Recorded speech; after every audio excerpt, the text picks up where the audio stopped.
Welcome, everyone. This is Mathieu. Welcome to my podcast. And I'm very honored today to have a special guest, Jessalyn. Welcome, Jessalyn. Thank you so much for having me. I'm so happy to be here. Yeah, it's an absolute pleasure. So I want to introduce Jessalyn by saying I've gotten more active on Instagram the past 6 months, which actually speaks to my own personal healing, that I'm willing to be more active and put my story out there. And so along the way, I've been meeting some really cool people. And Jessalyn is one of those super cool people that I've met. And we're kind of connected through the carnivore world.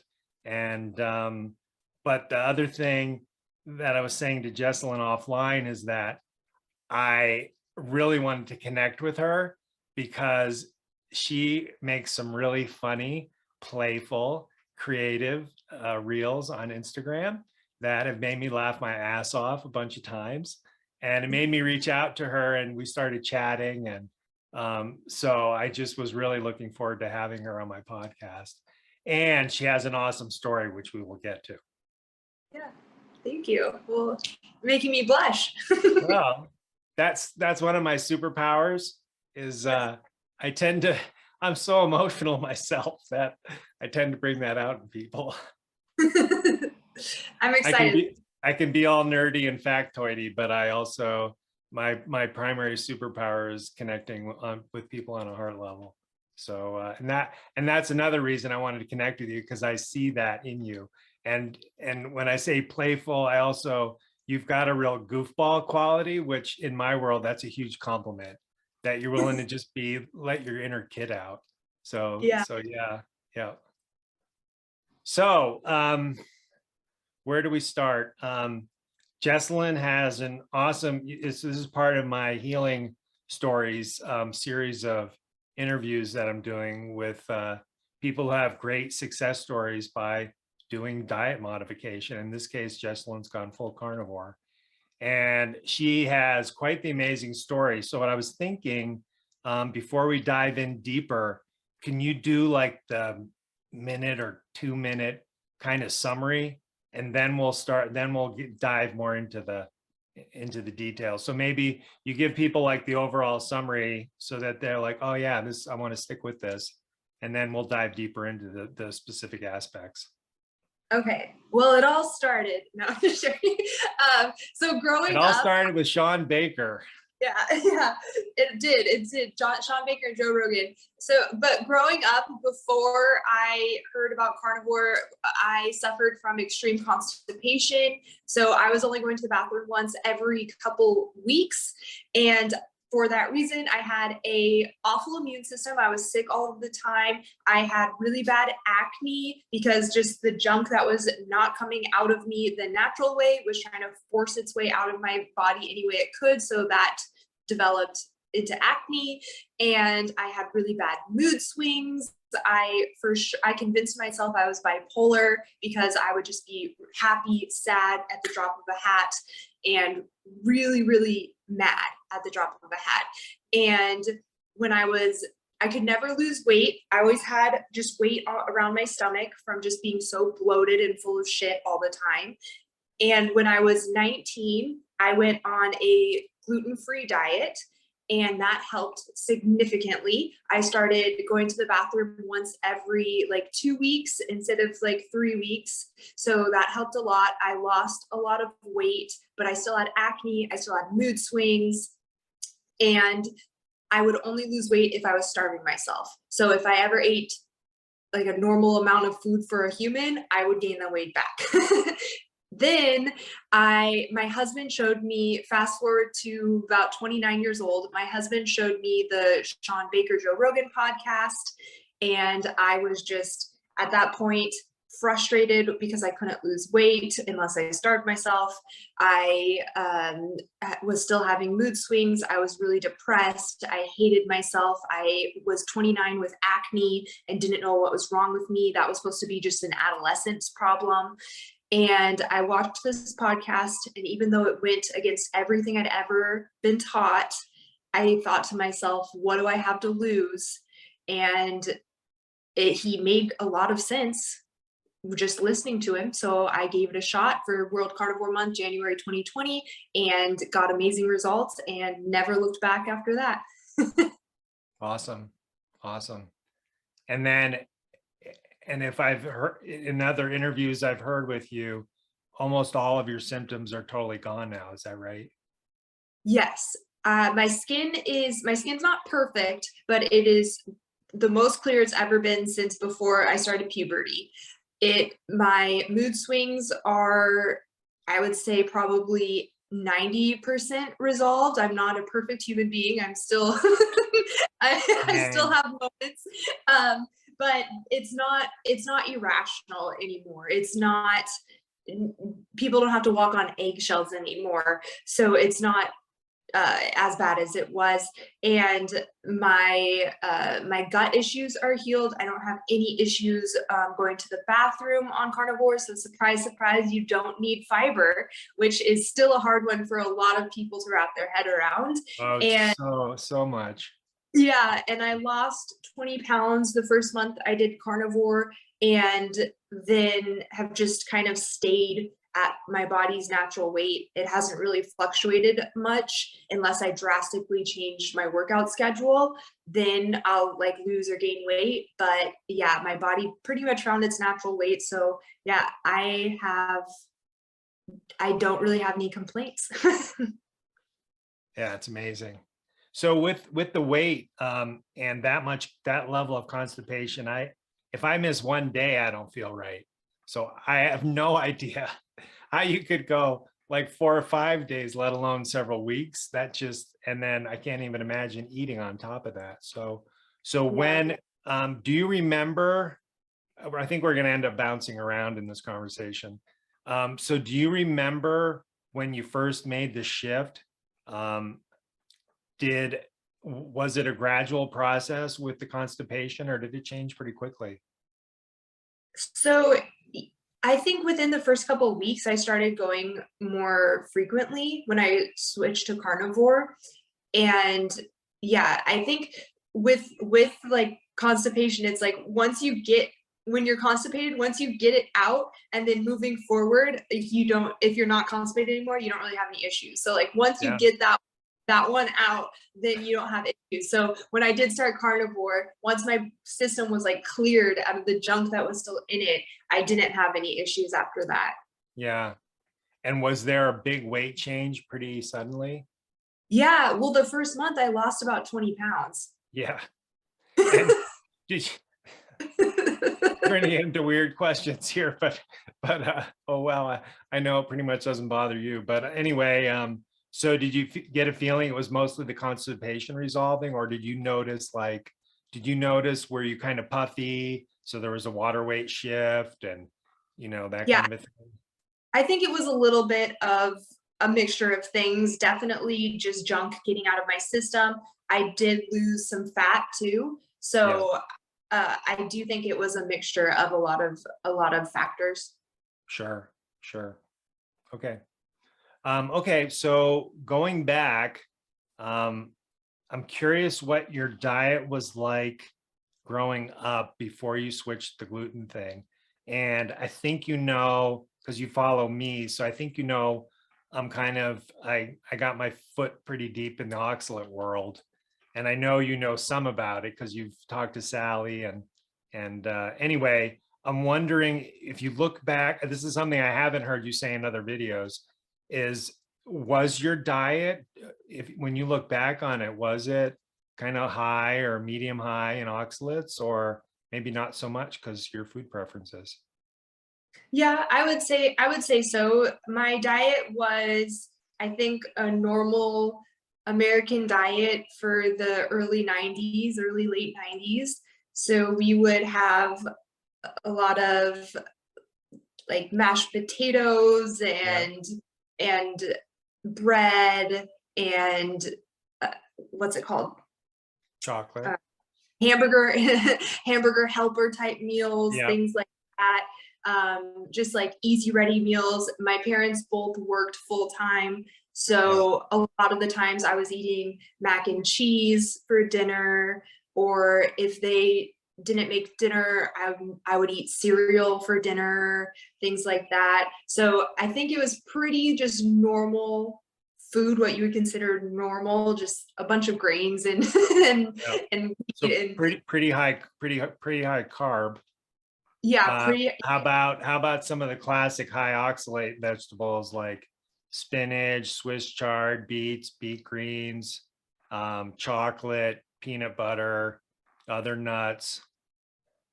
So I would eat vegetables. I always liked vegetables growing up. I never Yeah. had an issue eating my vegetables.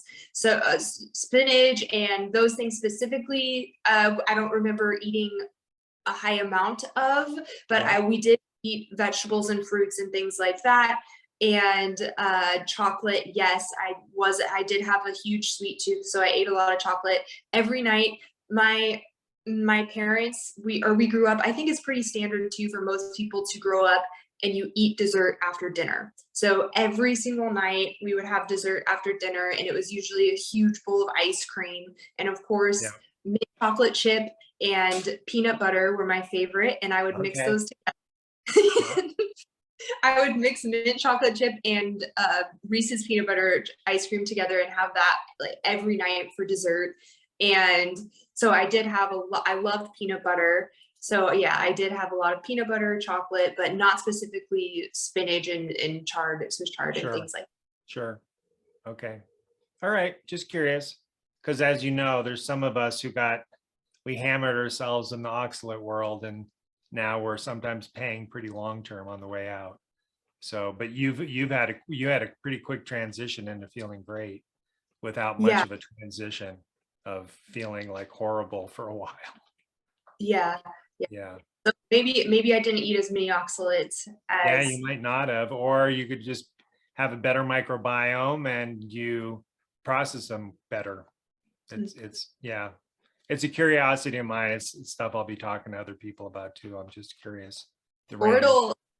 it'll hit me soon, because Sally has talked about how after 3 years or so on carnivore, then people start oxalate dumping. So it's been 3 years for me, so maybe it'll hit me now. Yeah, well, I was going to ask you that question, so thanks for bringing it up on your own. Yeah, I'm in well, we're tracking each other pretty close. I went carnivore in August of 19, but I was an idiot about vitamin C, and I was doing 8 grams a day until December of 19. So I'm kind of at the 3-year mark of low oxalate. So, and I've had some symptoms recently where it's like, uh-oh, because it's already been a really rough road for me. So, it's like, I'm curious where it's going to go. I've had all this weird stuff happen, but over the last month or two, I've had this huge breakout in my low back. And so anyway, so who knows? Yeah, Who knows? I hope you have a good year this coming 4th year. me too. I didn't realize that vitamin C turns to oxalate in your body if you have an abundance of vitamin C. Bart K just told me that. Yeah, it can for sure. And especially some of these higher doses that some of us thought were such a good thing to do. So yeah. And and there's lots of other factors which can make some of that worse. Which detox pathway certain things go down in the body. Yeah. Okay, so early diet. Can you talk a little bit more about, you spoke to it already, but I'm interested in kind of fleshing out the mood thing, because it's something you talked about significantly, and your mental health in general, and it's, in listening to your story more recently in preparing for this interview, it's really got me thinking more about my own, because I could be an angry little shit at times, even though I was mostly a pretty sweet kid. But boy, I could just turn in an instant. And that's one of the things I think I heard you mention, that you could get your anger get flicked on really fast. Yeah, I would especially as a kid, I would get in trouble a lot. I was a fearless little kid too for a long time. And I was aggressive. So I remember playing, do you remember the game like Red Rover, where you like Yep. hold hands and you Yep. call Red someone Rover, Red Rover, send Johnny right over. Yeah. So I would go ham at that game, and no one would ever call me because I would hurt people because I would just like run. And I was this little kid that was just full of poop because I couldn't poop. And so I was aggressive, I was fearless, and I got in trouble a lot. And it kind of made me become more quiet as I got older, and become a little more reserved, because I was so crazy as a child, and it did get me into a lot of trouble. So I used to like throw things, and I would hit people, and I would hurt people. And I am also not a dainty girl. I am not dainty at all. So I was this little chunky child that was a lot stronger than all of the other children.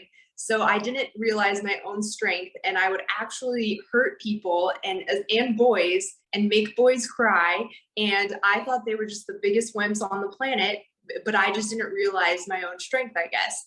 Yeah. So things like that would happen. And then just emotional, if I was studying and I didn't understand a concept, I would get really frustrated and just start freaking out and screaming, yelling. I would hit things.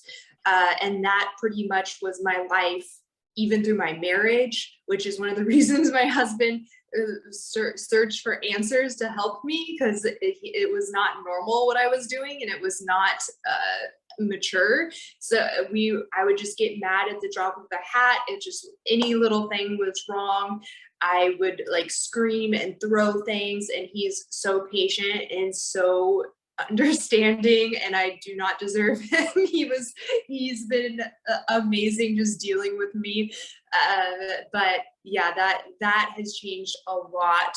So I no longer just have no control over my emotions, and I no longer get so violently upset about the tiniest things, which was one of the biggest surprises to me doing carnivore, because I didn't realize how much food has an effect on your mood and your mental health. So I think that was because I initially did it to try and lose weight. And then all of the mental health benefits and stuff are kind of what motivated me to keep going, because that surprised me the most. So does the anger, were you constipated back when you were 5 years old? Did it go back that far? So first grade, I don't know how old you are in first grade, but so you can look at my school pictures, and as a child growing up, I was this cute little blonde girl, and then all of a sudden, my face blows up, and you can tell I just gained a bunch of weight. I happened to also chop my hair off at that time, so not only did I blow up from car, I also had really short hair. So I just looked, you could just instantly tell, like, cute little blonde girl with bangs and long blonde hair, and then poof, this like chubby blonde, like short haired looking little boy. I turned into like I looked like a little boy. So yeah, it happened pretty quickly. And that's around the time that I started getting constipated. And then it stuck with me until carnivore. And pooping wasn't something that you talked about in the 90s, and you didn't talk about it with your family or anything, at least in my family or friends or anything like that.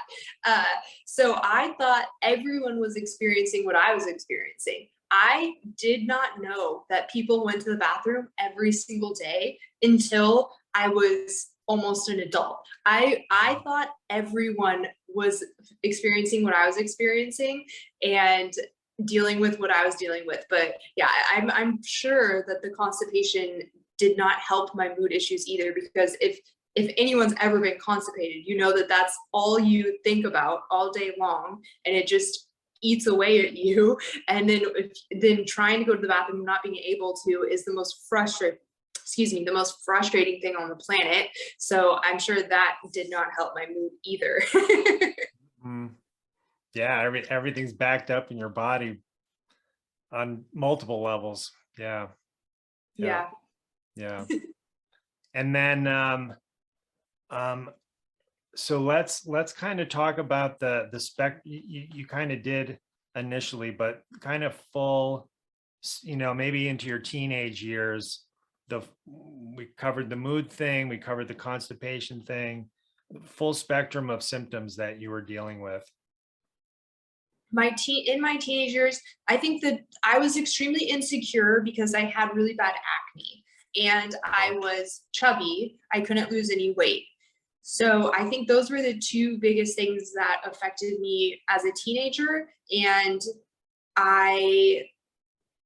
since I had acne, no boys were ever interested in me. So I convinced myself that I would be alone forever and no one would ever love me and that I would have acne for the rest of my life.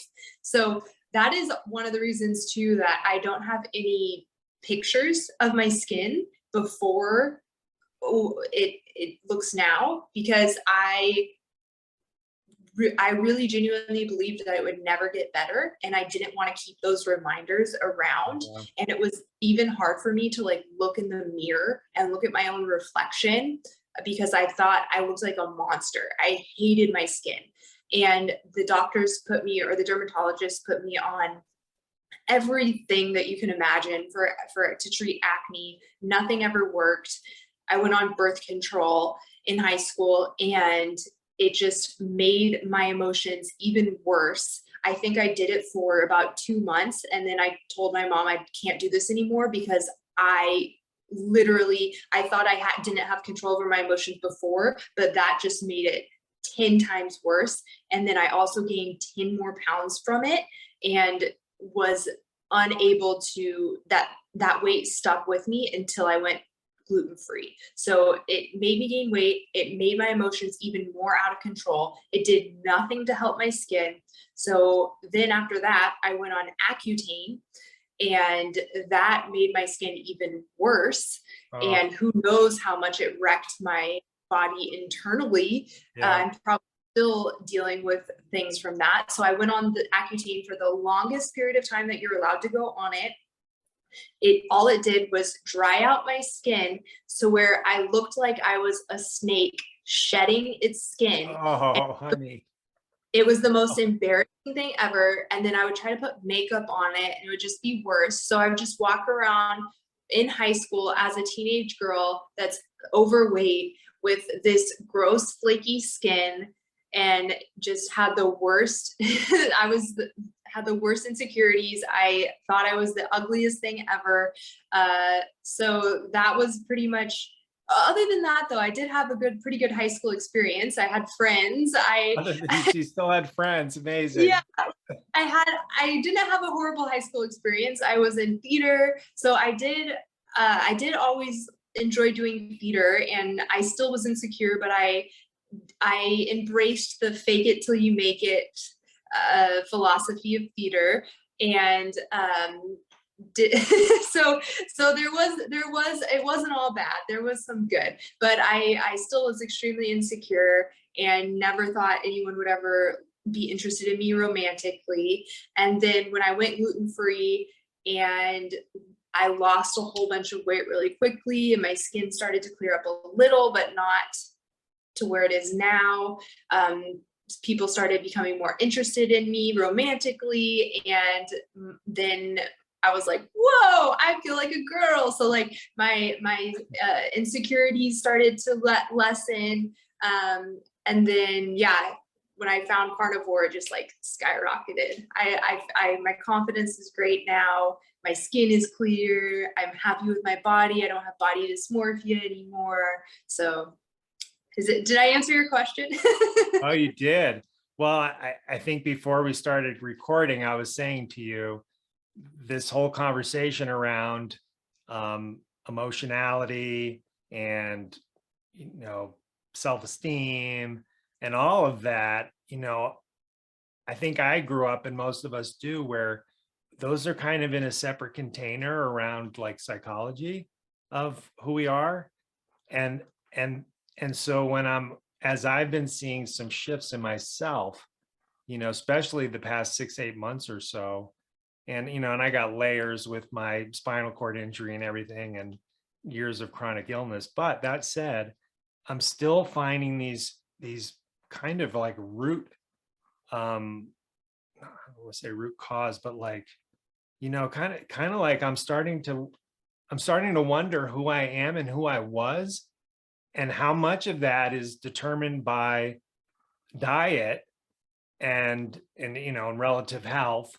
And of course we're all in one container, but still it's still been fascinating to me to see some of the shifts. And I forget if we recorded this previously, but I think it was before we started recording.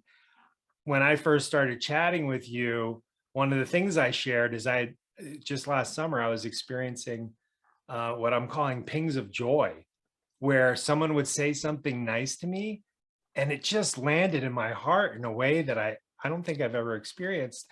And yet I'm Mr. Emotional empathic guy, and I always have been. I cry at commercials and all that stuff, but some things are landing in me in a new way that just feels wonderful. And again, I don't think we recorded this, but that's the reason I reached out to you, is because your enthusiasm, your goofiness, your playfulness, your creativity with your videos it's very it really drew me in. It's like, and I'm finding myself, I want to connect with more people like this, that that bring out those parts of myself that I'm falling in love with. So yeah, so it's thanks for meeting me, and thanks for showing up in your own self. And I know you're in that kind of exploration too of who I am, from what you've shared with me. Yeah, I feel like a completely different person after starting Carnivore from who I was just a couple of years ago. So I definitely, that resonates with me, what you're saying, because yeah, and it is crazy because it makes me wonder too of like what could my life have been like if I knew about Carnivore earlier. And then I just start to think about that. So then I try not to think about it too much because it just upsets me. I hear you. Although, as with my partner she's a psychotherapist, and she specializes in grief. And that's one of the positive things that came out of my injury 10 years ago, is Beth found her work. But in that, I can say, grieving is healthy, and yeah, we don't want to live in it all the time, but I've been finding myself grieving a lot of my past. And not that I'm going to let myself just wallow in it, but I think I got to let out some of the emotions that are wrapped up in it. And it seems like it's coming more to the surface for me to look at and just be with. Mhm. Yeah. Yeah, I definitely have those moments. But I think too, it's easier with Carnivore, just being mentally stable and your brain Yeah. running it should. You're able to look at it more realistically and not let it overwhelm you or control you. Like you can reflect on things and not be sent into a spiral because your brain you're finally, I feel like I'm finally in control of my brain instead of the other way around. Yep. Yep. I would agree. Absolutely. Yeah. So while we're still talking in that emotionality psychology space, anything else you want to share around your own experience with how things have shifted, or you feel like we've covered it pretty good? No, I just think I love learning about the brain and just how powerful it is, but how weak it is at the same time. That's something that I always think about because your brain has the ability to construct your reality because you can talk to people like vegans, for example. Some of them are living in a completely alternate reality, but to them it is completely real what they believe, what they see, what they think, so your brain has this your ability to construct a reality despite it being true or not. So it's this powerful thing. And your brain has the ability to help you heal and help you get past things. But then at the same time, your brain can also be the weakest part of you, of like, if you're experiencing like cravings and you like, your brain's like, go get that food. And your brain can be your downfall. You know what I'm saying? Like it Yeah, absolutely. can be your saving grace, or it can be your downfall. And I think that's just such a interesting like juxtaposition thing that you have with your brain. Yeah. Yeah. Yeah, absolutely. I did hear you say something with your interview with Sean Baker. I think he asked you how your relationship was with your husband and how that's shifted with your diet shift. Yeah, anything you want to share around that? Yeah, I mean, before it was, so when we were dating, of course, I was on my best behavior because we were Yeah. dating. I think that's that's a normal thing that a lot of married men can relate to. And then when we got married, I kind of went off the rails a bit, and I just would get mad over like the dumbest things. And the way I was raised, so in my house, it's kind of known that the Dolph side of the family are crazy and emotional and are mentally unstable.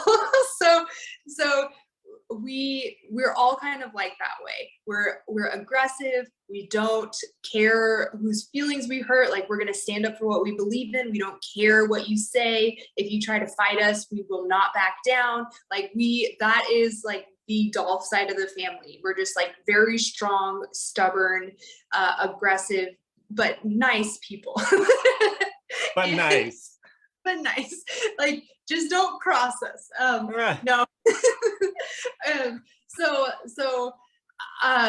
I grew up in a family where, to solve anything, you would yell at each other and fight. So like over the dumbest things, like disagreement over something you're watching on TV, and it turns into like this massive fight. So I grew up in a family that solved issues by yelling. Jared, my husband, grew up in a family that his mom is like the sweetest person in the world.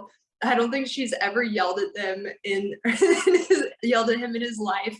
So he grew up in a very different family. So when we had arguments, I would want to yell and fight and scream and hash it out. And he would just be sitting there like, why are you yelling? Like, why? And then I would get upset because he wasn't yelling back at me. So I thought it meant he didn't care. So then it would make me even more upset because I'm like, he doesn't even care about this relationship. He's not yelling at me. I was so messed up. My idea of what a conversation was so messed up. So after going carnivore and kind of chilling out and not being so emotional, he actually got me into reading like self-help books too, of how to control your emotions and habits and things like that. So he really taught me a lot about actual communication. So my relationship with him has experienced extreme benefits from me going carnivore. We don't fight a lot. We can joke around and have fun, and yeah, we're definitely a lot closer than we were, and things are just better. Amazing what happens when there's not a wall of poop for your emotions to run into. Yeah. It's amazing what happens when you poop. You get that shit out of you. Okay, so back to physical symptoms. Before you went carnivore, how was your menses? So I always had pretty normal periods, in the fact that they would come around the same time every month and be about 6-7 days. But I would get really bad cramps. Yep. and like back pain and things like that, where my cramps were so bad. It didn't happen every month, but it happened frequently, where my cramps would be so bad that I would be shaking uncontrollably from the pain. and then eventually throw up from how much I was in pain. So that would happen a lot. I remember one time when my husband was stationed at Fort Hood, it was 3 a.m. or something like that. And I just woke up in so much pain and I was like shaking, and he didn't know what was happening. It was the first time he had ever experienced that with me. And we were driving around Fort Hood trying to go to, I think there was a 24-hour PX, so he could get me some aspirin or Tylenol or something to kill the pain, because we didn't have any pain meds in the house. And we had to pull over, and I was like throwing up on the side of the road because I was in so much pain. So that, and then, yeah, after Carnivore, now I don't really have any PMS symptoms at all. My boobs get bigger, but that's about it. That's pretty amazing. Yeah. You know, one of my, I did a year-long nutrition class with a nutritionist named Mary Ruddick, and she's kind of like, Bill, shoot, what's Bill's last name?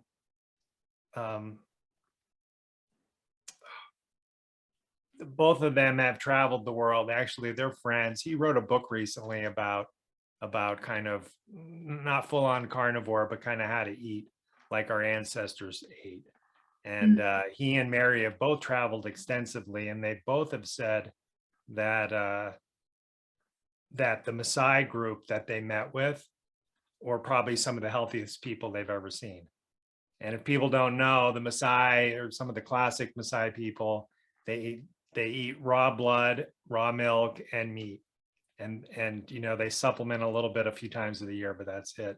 And Mary said when she sat with the women, she would ask them, it's like, oh, so, you know, your moon cycle, you know, tell me what that's like. Do you get angry? Do you have cramps? Do you have any pain? And they looked at her and like, what are you talking about? It's like, we just bleed. Yeah. That was it. And she was like, seriously? And then she asked the, you know, the elder women about menopause. And it's like, do you know, what happens when you go through menopause?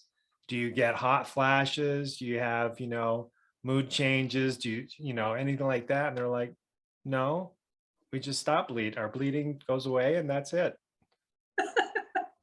Yeah. No, So it it's is. really great to hear, you know, Yeah. you're in such a short period of time, you're kind of matching up with that. Yeah, no, and it's not as heavy. So that's nice. Like it's not an inconvenience at all. It's just another part of the month that I have to deal with. But it used to be like an extreme inconvenience and just not fun at all. And now it's just something that happens. Yeah. That's huge. That's so, you know, it's almost unimaginable for most women. Mm-hmm. Yeah, I know. And then you tell them, people always want to know, like, what are you doing? And then you tell them, and then they think you're crazy. And it's like, hey, you asked, this is what I'm doing.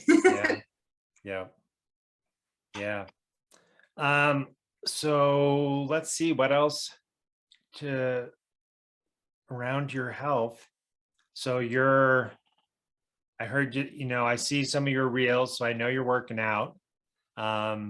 Have you, I would have to imagine you've had a huge change in your body composition and how it feels. Can you say something around that? Yeah, well, before Carnivore, I was working out 6 to 7 days a week, doing cardio, lifting heavy, and my body was never changing. I was getting so frustrated. And then now with Carnivore, I pretty much am at my natural body weight. I go to the gym, I feel strong, I'm getting stronger. It's not happening extremely quickly, but I am getting stronger. And even though I'm not losing a ton of weight and not really losing weight at all, I feel leaner, my clothes are fitting better. So maybe I'm replacing some fat with muscle. Hopefully that would be nice. But yeah, my body, it looks more hourglass. I kind of am getting more glass shape, like more of a waist, some more hips. which is really cool. I'm not mad about that because I used to just be a box. Yeah. So my body composition is definitely becoming more feminine and more toned with me lifting weights. Yeah. I like that. You know, you said becoming more feminine, but also you're feeling stronger and more fit. Mhm. Yeah. Yeah.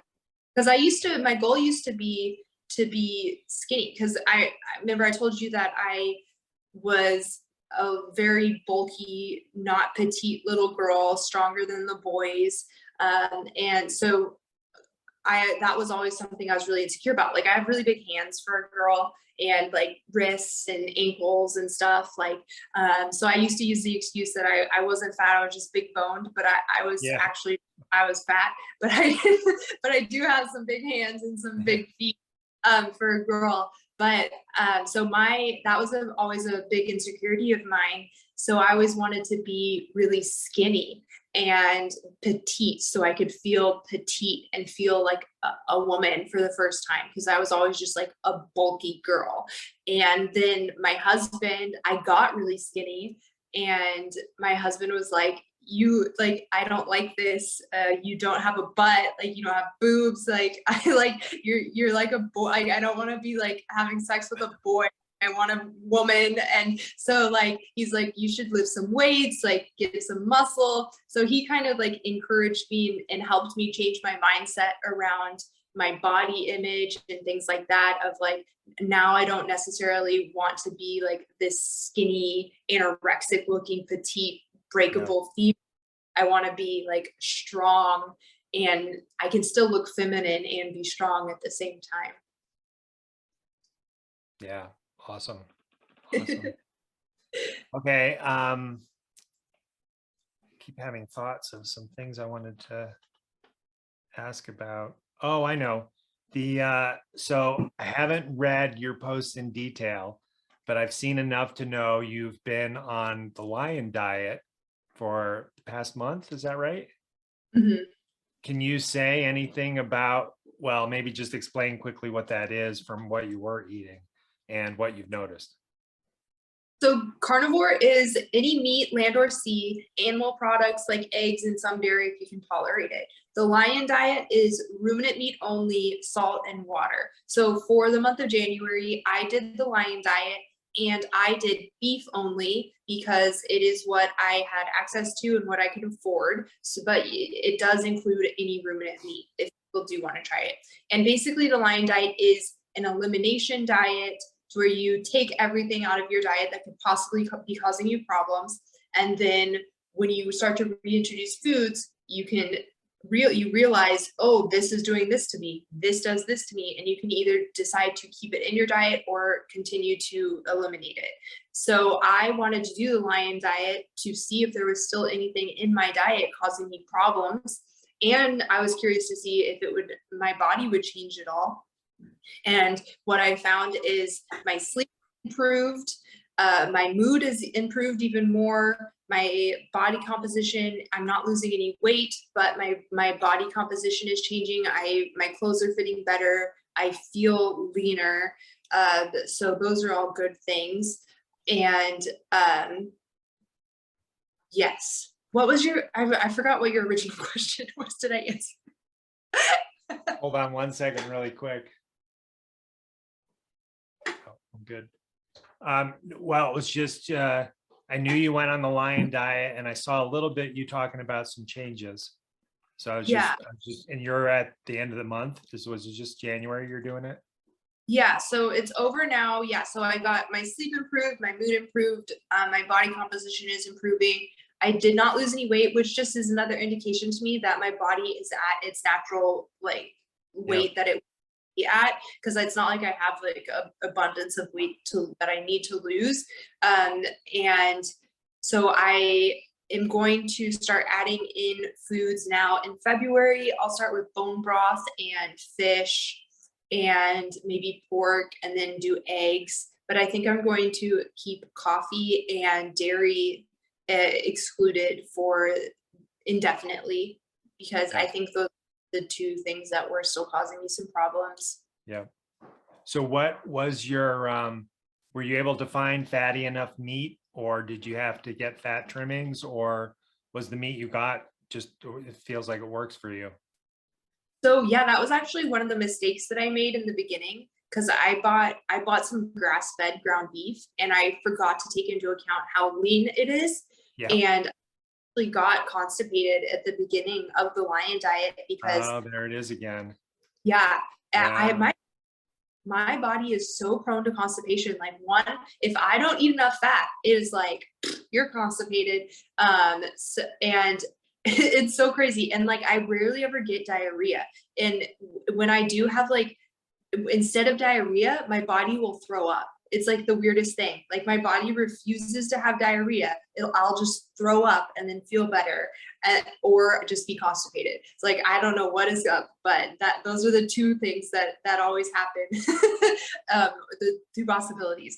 But yeah, so in the beginning, I was not eating enough fat, and then quickly realized that I wasn't, and just added in some more fat. So I stopped eating the grass fed and went back to like the really fatty grain fed meat that's like 80-20. And then I was fine after that. So if people do try the lion diet, make sure you're eating enough fat, because fat is way important, so important, more than protein, I think. So that was enough. You didn't have to supplement extra fat. So Getting the fattier cuts. I just asked because I buy, like, every 6 months I buy like 40 pounds of beef suet, and because I have to add more. I can just tell my body needs it. And yeah, in my healing process, I'm not fully assimilating it as part of the problem, so I have to eat extra for the time being till that works its way out. yeah, I pretty much just ate the fattier cuts of meat. I probably could have added even more fat without an issue. But I mean, I'm in Japan, so I don't, we've asked like the butcher before if he has fat, and he looked at us like, you're crazy. So like the butcher doesn't have fat that we can have at the commissary, the American commissary. There's no just like extra fat anywhere. So it's kind of hard for me to find like just extra fat. I did have tallow. So if I felt like I needed to add more fat, I put tallow on top of it. But other than that, I just ate the fatty meat. Okay, cool. Cool. Yeah. And you said your energy was great and you were sleeping better, you said, right? Yeah. Energy was stable.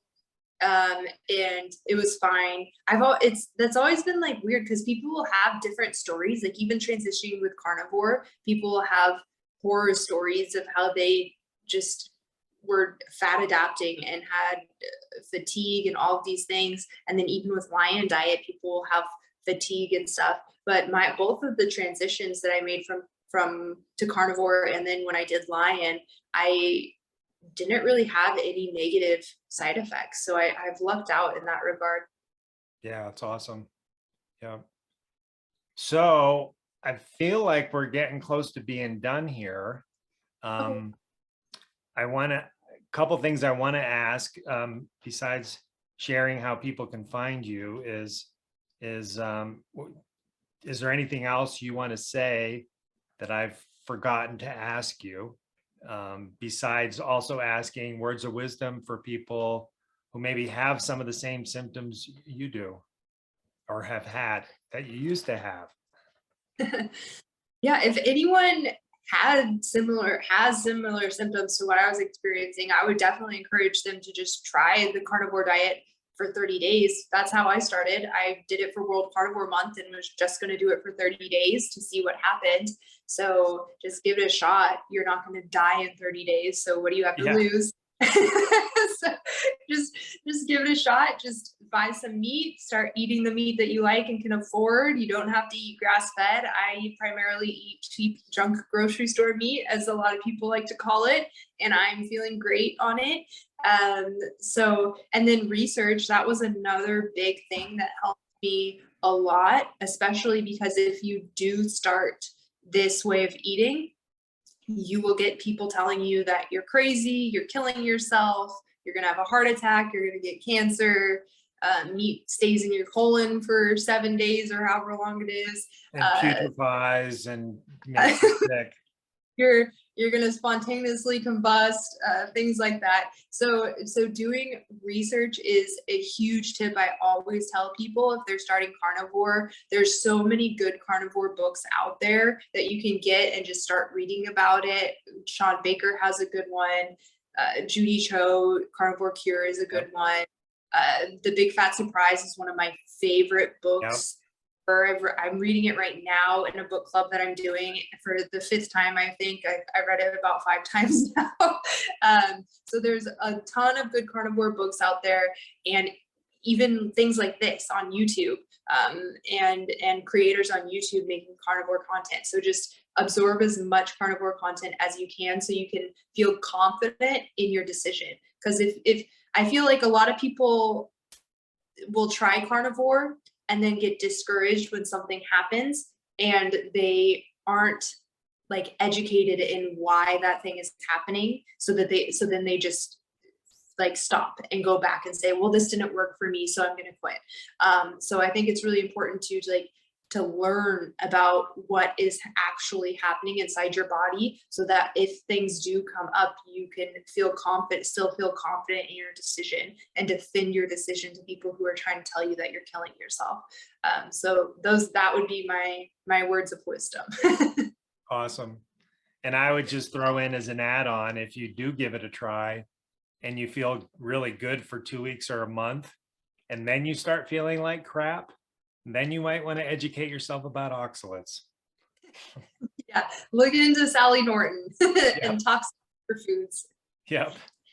Yeah. So you brought up a point I'd love to have you just expand on just a little bit. Is I remember hearing you talk with Sean about when you first started eating carnivore, that you were so deprogrammed in your head about fat that it was really, really hard for you to start eating fat.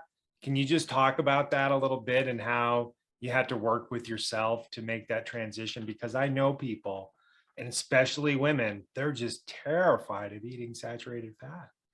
Yeah. So mine was more of the visual of it than the idea of the saturated fat. So I didn't grow up in a house where we ate a lot of red meat, because my dad had gout and was told he couldn't eat it. So if I ever had red meat, it would be hamburgers in the summer. And that was pretty much or Hamburger Helper. That was the extent of it. So when we started getting these big ribeyes, I could not eat it. And the fat just grossed me out. And I could not, just looking at the like white, jello-y, gross piece of fat on my plate, I would lose my appetite. I would have to give it to my husband, cut it all off, give it to my husband, and only eat the muscle meat. And he knew, my husband again is my saving grace, but he was like, hey, you need this fat. You're not eating any carbs. Whereas the education comes in. So he was like, you need to look into this and look into this. He's like, you need fat. So you need to get over this, figure out how to get over it. I'm not eating the fat for you anymore. Figure it out. So what I would do is I would cut my steak up into pieces and separate out the muscle meat from the fat. And then I would pair a really big piece of meat that I liked with a little tiny piece of fat. And I would eat it. And then slowly I was able to start eating bigger and bigger pieces of fat. And then eventually it didn't faze me at all. And now the fat is my favorite part to eat. Yeah.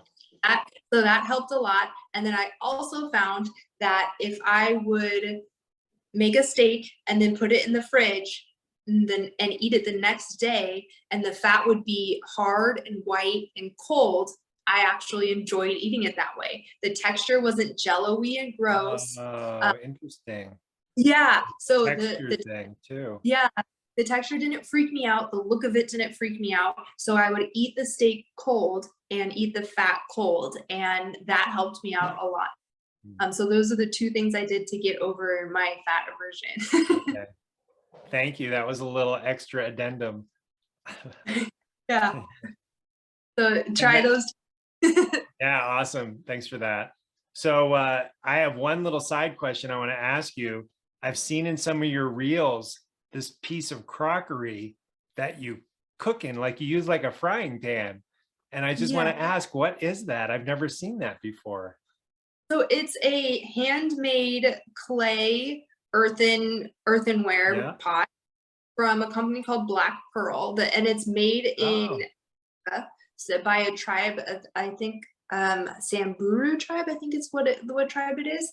And they are shipped from Germany. So if people are interested in them, I guess you can I can give you a link or something, but they're amazing. There's no chemicals on them, which is why I really like it. It's just the clay, and there's no like non-stick spray or anything yeah. on it.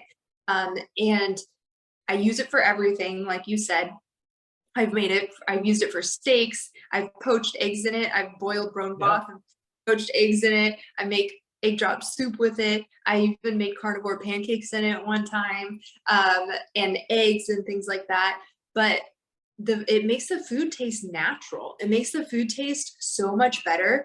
Before I started using it, I didn't realize how much of an aftertaste your pans leave on your food, especially cast iron too, where Yeah. it just tastes kind of like metally. And then when I made eggs in the Pearl for the first time, they tasted like natural and just like eggs, and it blew my mind. So that really sold me on liking to use it and using it all the time. So I basically use that and my air fryer and then my crock pot. And those are the three things that I use in my kitchen.